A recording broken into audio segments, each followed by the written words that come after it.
Imagine holding the British crown for over 70 years, steering your country through global wars, changing governments, and seismic cultural shifts, all while maintaining an air of calm continuity.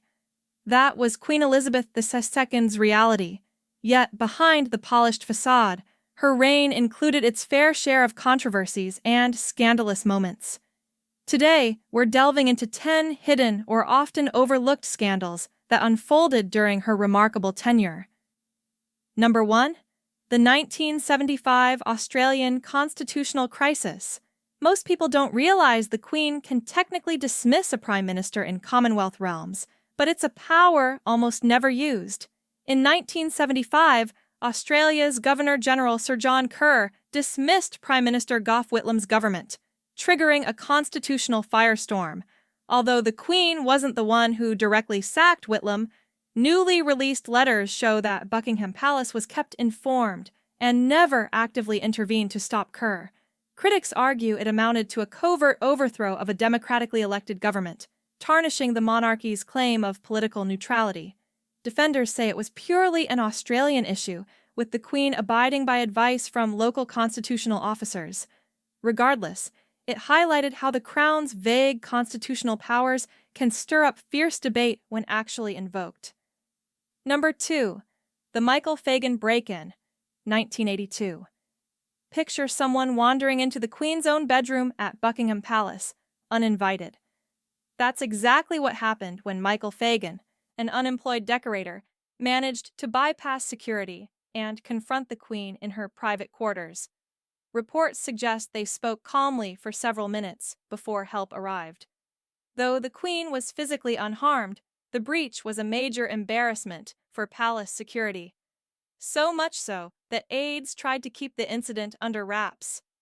When news leaked, the public was stunned by the palace's vulnerability, prompting widespread scrutiny of royal protection protocols. The monarchy swiftly improved security measures, but the incident became a cautionary tale of how even the most guarded figure in the nation can face bizarre risks. Number 3. The palace's handling of Princess Diana's death, 1997.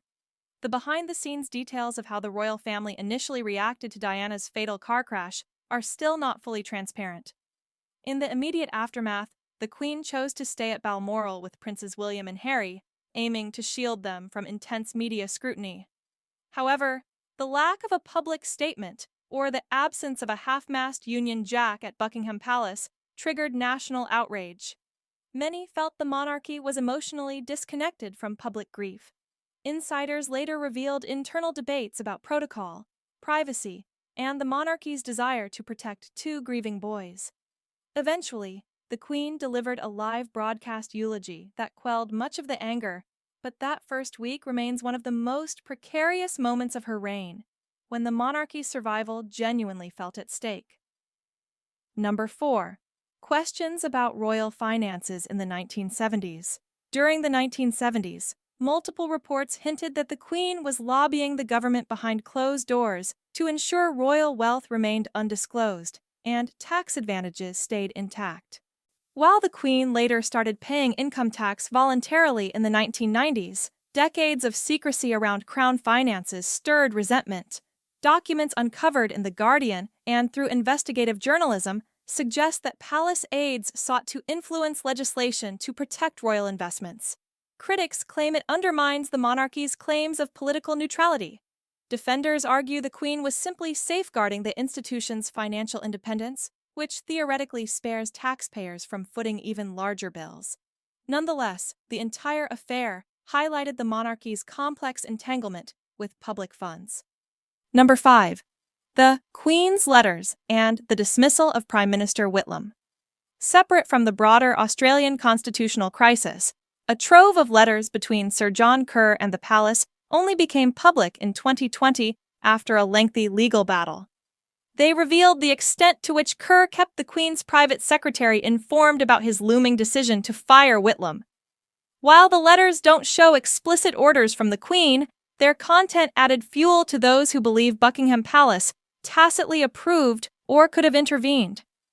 This behind-the-scenes involvement rattled many Australians who saw it as confirmation that the monarchy still wields quiet but significant power in Commonwealth nations, spurring calls for republicanism in a country that remains officially tied to the British Crown.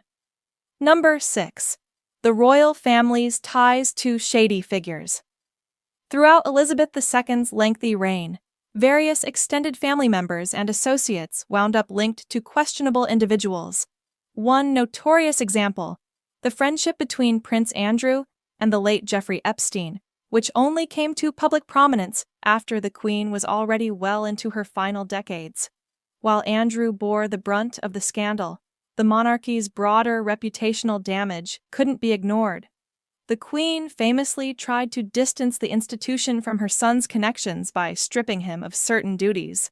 Although this scandal is more associated with Andrew, it cast a shadow on the Queen's reign, because it revealed how high-profile royals can be entangled in controversies that the palace's famously discreet PR machine struggles to contain. Number 7. The Paradise Papers reveal, 2017. The Paradise Papers leak included documents suggesting that the Queen's private estate, the Duchy of Lancaster, had invested millions of pounds in offshore tax havens. While not illegal, it sparked outrage among those who expect the monarch to exemplify the highest ethical standards. The palace insisted that all investments were legitimate and taxed appropriately in the UK. Still, the revelations stirred debate. Should the nation's figurehead profit, even indirectly, from offshore funds?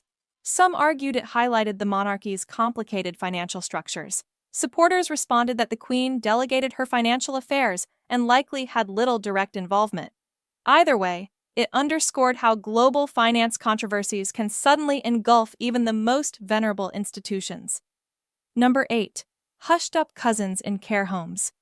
In the 1980s, journalists discovered that two of the Queen Mother's nieces, Nerissa and Catherine Bowes-Lyon, were placed in a mental health institution and listed as deceased in official Burke's peerage records, even though they were very much alive.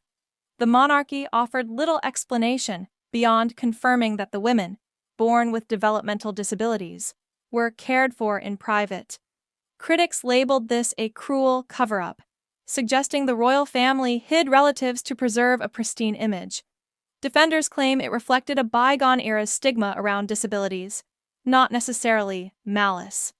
Still, the secrecy cut against the monarchy's carefully cultivated image of familial devotion, prompting broader conversations about how the royals managed members who didn't fit the public persona.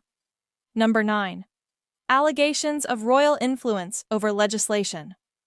Throughout Queen Elizabeth II's reign, the monarchy retained a procedural step called Queen's Consent, or royal consent, requiring certain bills affecting crown interests to be vetted before they could proceed in Parliament. While mostly ceremonial, investigative reports uncovered instances where palace lawyers lobbied to alter draft legislation, particularly on issues like crown estate management or the monarchy's immunities from certain regulations. Although the Queen theoretically acted on ministerial advice, some experts felt this gave the monarchy undue influence over democratic processes. The palace maintained that it was a standard constitutional safeguard, but the revelations fueled ongoing debate about whether an unelected sovereign should have even the slightest hand in shaping laws. Number 10. The quiet handling of the Annus Horribilis, 1992. The year 1992 was famously dubbed the Queen's Annus Horribilis. It saw the separation of Prince Charles and Diana, the divorce of Prince Andrew and Sarah Ferguson, plus a devastating fire at Windsor Castle. What's less known is how much the palace tried to manage the public narrative behind closed doors. The monarchy faced sharp criticism over who would pay for the Windsor Castle repairs. Initially, the expectation was that taxpayers would foot most of the bill, but public backlash forced a pivot, leading the Queen to start paying income tax and opening Buckingham Palace to tourists. Critics claimed the monarchy was out of touch with the nation's economic realities. This crisis forced the Queen to adopt a more transparent and accessible approach in subsequent years, underscoring how scandal or tragedy can be a catalyst for change in royal policies. Which of these scandals surprised you the most? Let us know in the comments, and if you found this deep dive eye-opening, Don't forget to like and subscribe for more behind-the-scenes looks at royal history. Thanks for watching, and we'll see you next time.